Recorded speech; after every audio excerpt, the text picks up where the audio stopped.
Hey dog sport handlers, welcome to the Canine Handler Fitness podcast. I'm your host, Liz Joyce, your go-to expert for all things dog sport fitness. Whether you're running agility, doing protection work, tackling search and rescue, handling a tough tugger, or just looking to build strength for a lifetime of adventures with your dog, remember, you are half the team, and I'm here to help you stay strong, mobile, and injury-free. Join me as I break down the unique demands of handler fitness, speed, strength, endurance, everything you need to perform at your best, both in and let's stay strong, stay in the game, and keep. Hey everyone, and welcome back to the podcast. I am Liz Joyce, and today we're talking about something that I know a lot of handlers and humans struggle with, which is how to get started when life is stressful, your body is healing, or you just need to go at it gently. Not every season of life calls for going hard.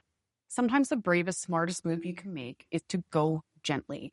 Whether it's after an injury, during a flare, or in the middle of a big life change, you don't have to quit. You just have to move differently. And here's the thing, is that going gently doesn't mean that you're going to get stuck there.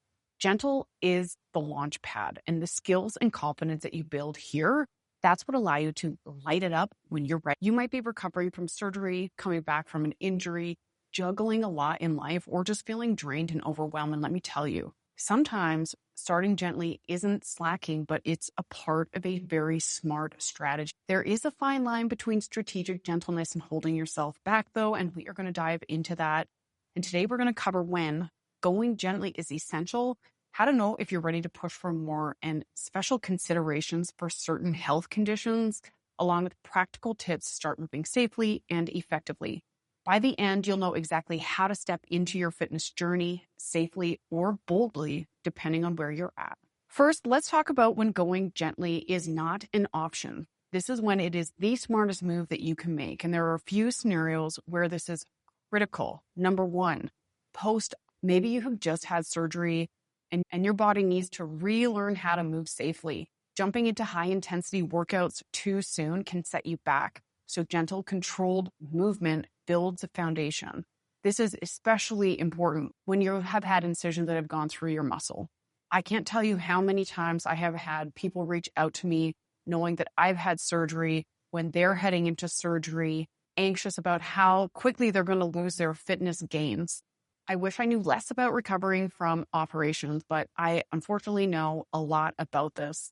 And I will tell you that healing takes a lot of energy, like a lot of energy. I also will tell you that when you have an incision through your skin or a cut in your skin, people think that tissue has fully healed when visibly the surface of the tissue has healed. But that incision just through a skin, like a cut on your finger, takes 2 years for that matrix to be fully built up to only ever about 80% of its original strength. So if you've had an incision that goes through muscle, fascia, skin, fat tissue, that stuff takes time to heal, guys. It really does. Robbing your body of the energy that it needs to heal is going to set you back and make this take longer and also increase your risk of complications. The second thing is when your life is just overwhelmingly stressful. That can come from work, family, emotional stress. Maybe you deal with seasonal depression. All this is a lot.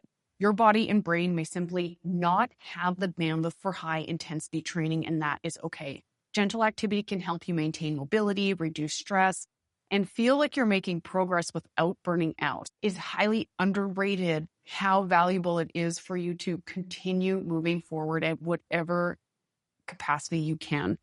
And sometimes that doesn't look like high intensity workouts. Obviously, you want to put as much effort in as you can, and sometimes it's important to look at your life like the stress bucket that we put together, the analogy for our dog. When your stress bucket is already packed to the brim with other life stressors, high intensity workouts are going to add drips in that bucket and sometimes kind of put you over the edge. They can actually increase irritability, mental health challenges, and so on. So it's definitely important to think about that realistically about your life. How much can your stress bucket tolerate? The third thing is during major life changes, huge life events like moving, starting a new job, pregnancy, cougar puberty or menopause, and any major transitions in your personal life can and often do disrupt. Gentle fitness can give you structure and consistency without adding pressure, especially during these big life events that require a lot more energy and time than our normal routine does. The fourth thing is during illness. Whether this is your own health or you're caring for someone else, gentle movement can help maintain strength and resilience without overtaxing your body.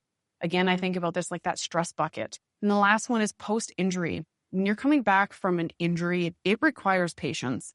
And gentle, focused exercises rebuild your strength, balance, and confidence before you jump back into higher intensity training.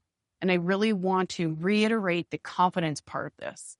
If you're unsure about how your body's going to react to more challenging movements, it's likely that you're going to be guarding those movements. And what happens over our lifetime of guarding movements that we haven't given our body an opportunity to fully adapt to and for us to build confidence moving in different ranges of motions or different types of exercises is that we can develop chronic compensation patterns. And these often add up and catch up with us. We're in our late 40s, 50s, 60s. And at that point in time, it's been decades of compensation, which has been kind of fine up until that point, until it isn't anymore. And that ain't fun, I will tell you. The key here is that going gently will set you up for success and build a foundation for strength, balance, and consistency. And it's also never about doing nothing. This all or nothing mindset that people get into will burn a routine to the ground faster than almost anything else I can think about. And sometimes having 5 or 10 minutes a day of simple movements will keep the momentum no matter what's going on in your life. I want to talk about some specific health conditions and why going gently matters. These are times when it is non-negotiable to go gently, not just a preference, but a safety net for your body. While this list is not exhaustive, it is a starting point, and you might relate to some of these conditions we're about to talk about. Here are a few examples. The first one, chronic fatigue syndrome. Here, the energy system is easily overloaded. If you push through, you risk what's called post-exertional malaise, which is a crash that can set you back for days or even weeks. If you're dealing with chronic fatigue syndrome, gentle, short, and consistent movement is what builds resilience. And it is not about no pain, no gain. This is all about pacing and learning about what your sustainable effort feels like. I personally experienced chronic fatigue syndrome for a full calendar year. And let me tell you, this will sit you on your ass real fast. It is not fun. If you're dealing with this, I understand. I truly do. Doing a little bit too much can really set you back. It is critical that you, if you're dealing with this, do less than your maximum amount and do the things that make you feel okay later. I also want to talk about hypermobility or Ehlers-Danlos syndrome. These conditions mean that your joints lack the stability that most people take for granted. This is a collagen issue. And if you push too hard or too fast, you will risk subluxations, strains, or nagging injuries that just do not quit. And the key here is slow, controlled movements that give your muscles time to develop the stability and coordination to protect your joints. This is about quality over quantity every single time. Most people that deal with hypermobility spectrum disorders also deal with a variety of other collagen-related issues. This is a collagen tissue issue, which often goes hand in hand with things like POT, chronic fatigue syndrome, mast cell activation as well, which basically is your body on high alert and in pain often. If you think you're on the hypermobility spectrum or you have ever had joint subluxations or been able to do those funky party tricks, you will love the episode that I did about living in a hypermobile body with my friend Ashton Wilson. So go back in the episodes and listen to that. Then we've got autoimmune conditions. When you're in an active flare, your immune system is already working in overdrive, and high intensity exercise can actually worsen the inflammation.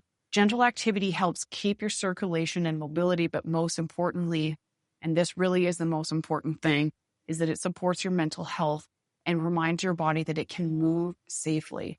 When your body can move safely when you're flaring, it helps to reduce a little bit the stress response that you're going to have from your body kind of freaking out that it's being attacked by itself all the time. And I also wish I knew less about that. Often the best time to build strength and fitness is not when you are in an acute or intense flare, rather when you're more in remission or on the up or down slope of that awful hill that I know too much about. Let's also not forget about fibromyalgia. With this condition, the nervous system is hypersensitized. So too much load, too much intensity. And what happens for these folks is that pain levels will spike, and sometimes for days, and sometimes systemically. And gentle strength mobility can help calm the nervous system and expand your tolerance window a bit by bit. Consistency over intensity wins every time. The key thing about all of these conditions that we just spoke about is that if you are not consistent, your ability to grow in what is a comfortable amount of exercise for you is not going to happen. And what will happen is your body is going to be shocked by this awful thing that you're asking it to do all of the time, rather than it being in a lower intensity level exercise where it can slowly grow its capacity while you're still allowing your body time to heal and or deal with whatever else has got going on. Here's a principle that ties all this together. You want to stay in the 60 to 80% zone of what feels like a good workout, not your max, not the edge of exhaustion. You should always be finishing your sessions feeling like you could do more and not like you're flattened. This is how you accumulate tolerance. Think about it like a tolerance window. This is how you're going to rebuild and or build strength and endurance without setbacks. You need to stay in your tolerance window and slowly bump it up. This strategy really works. If high intensity exercise doesn't agree with you because of those health related issues or other things that you have going on in your life, the strategy of staying in your tolerance window and adding slowly 1 or 2 reps each time, or working with some isometric holds. So instead of doing squats, doing a wall sit, maybe where you start at 10 seconds and build up to 90 seconds over the course of a few months, is a strategy that works really well. And again, this is the encouraging part. Over time, your baseline will shift, and it's progress. And when you notice that your easy pace is what used to feel medium, you know you're ready to carefully raise the bar. So remember that these conditions demand patience, but patience is not the enemy of progress. It's the strategy that makes sure you can move forward safely and sustainably. All this being said, though, I do want to talk about some signs that you might be holding back, because I see this happen often as well. For a lot of reasons, people do want to stay in their comfort zone, and people that don't have health-related conditions, are not post-operative, do not have autoimmune stuff going on, etc., like to stay a little below their tolerance window. So let's talk about the flip side, when sometimes handlers or humans overdo gentle. They stay in their comfort zone longer than they need to. Here are 5 ways to know that you're ready to push for more. Number 1, your energy is returning.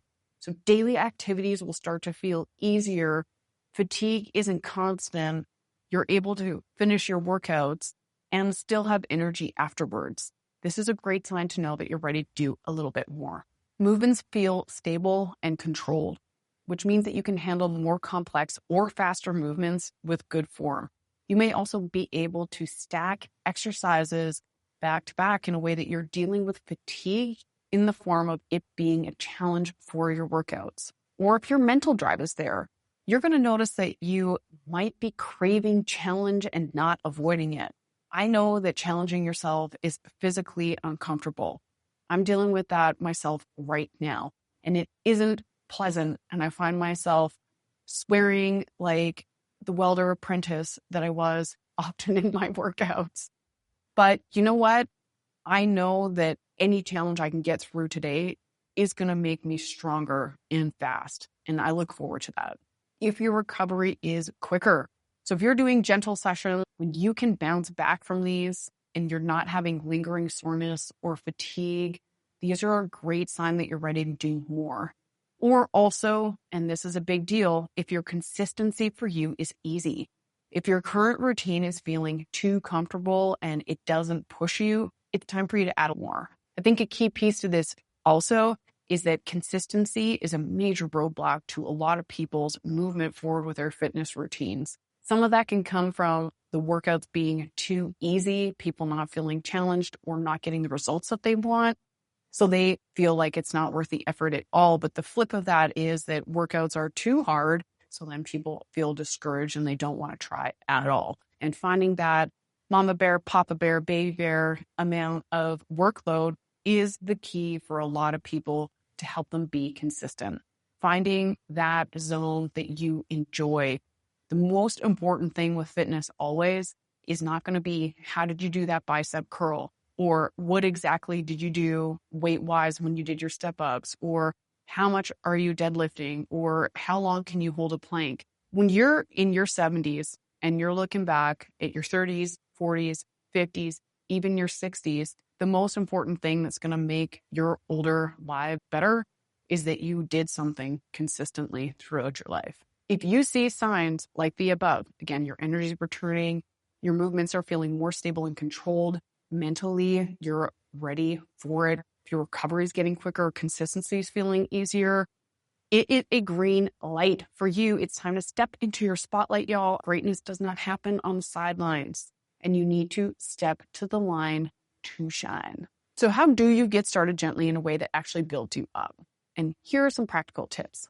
Number one, you want to start small. 5 to 10 minutes a day is enough to build momentum. And if you're doing the right stuff, it will help your body feel better, calm down your nervous system, build mobility, and have you overall feeling a bit more zhuzhy, which I'm always into. Number two, you want to focus on the fundamentals. The things that are going to move the needle for you when you're going at it gently is core strength. Huge, especially for balance. Think about your pelvis or your hips like a bowl. The top of the bowl in this analogy is your core. When your core is working well, the bowl is going to balance a lot better. But if the core strength isn't there, balance or the legs are a lot harder to control. And core strength is going to move the needle for you more than most things. Functional movements, things that you would do day to day, but doing it with good form so that you're reducing your risk of injury, working on your balance, and also proper breathing, which is so overlooked, are the key pillars, in my opinion, for things that you want to invest in if you're going to be getting going gently. Third, you want to keep it simple. If you can only use a mat, that is fantastic. Keep it simple, keep the emotional and mental load low. Third, it is important to leave mental and emotional space for having slumps. Anytime you're dealing with necessary get going gently type situations, it's really important to plan in your brain for slumps and setbacks, and also the learning curve and the fluctuations that go on in our bodies. That happens like all the time. You're never going to wake up feeling exactly the same that you did yesterday. And if you're always planning for more, instead of thinking about it like a conversation with your body, like, hey girl, how you doing today? And she's like, I'm ready for a lot. Let's do some more. And you go, well, listen, last time we did a lot, it sat us on the couch for 3 days. And also I had to nap when I should have been working. So how about we do 80%? Or the conversation could sound like, hey girl, how you feeling today? And she'll say to you, I am sore in my legs and hips, and going up the stairs to get my sweater this morning, I was out of breath. So I'm really not feeling up for that much. Cool. Today is a bit of a slumpy day. Let's do some stretching and see if we can get you feeling a bit more comfortable, get you wrapped up in some warm clothes today, and see how I can support you, because today is a trash day and that's okay. And the last thing is that gentle does not mean ineffective. Even small movements done consistently create real progress. This is exactly what my Get Going Gently course through the Fancy Dog Sports Academy is designed for. Handlers who need a way to build strength and consistency without overwhelm. So whether you're coming back from injury, stress, or just need a soft re-entry point, or perhaps your life is feeling extremely overwhelming for a variety of reasons, Get Going Gently will support you with the tools that you need to keep your body moving forward and support your physical and mental health. The other fantastic thing about FDSA is that you can create a library if you have not worked with them before. All you have to do is purchase one bronze class per year. You get to keep all of the classes that you've ever purchased in your library. So you can return to this course over and over and over again. So here's the bottom line. Sometimes gentle is exactly what you need, and also sometimes it's time to push for more. And both are valid, both have their place, but neither should mean standing still. Remember that greatness is calling you, and you have got to step into the spotlight at your best self. And that might mean starting with 5 minutes a day, or it might mean pushing past your comfort zone. The most important thing is to take that step and keep taking the next step and the one after that. If you're ready for a safe, achievable start, check out my Get Going Gently course with the Fancy Dog Sports Academy. It is open for enrollment until October the 15th. And if you're already moving well, take a look at where you can push just a little bit more, because that's where growth happens. Thanks so much for joining me on the podcast today, and be sure to subscribe to the podcast for more strategies, tips, and encouragement to help you get stronger, faster, and a little more confident, both on and off the course.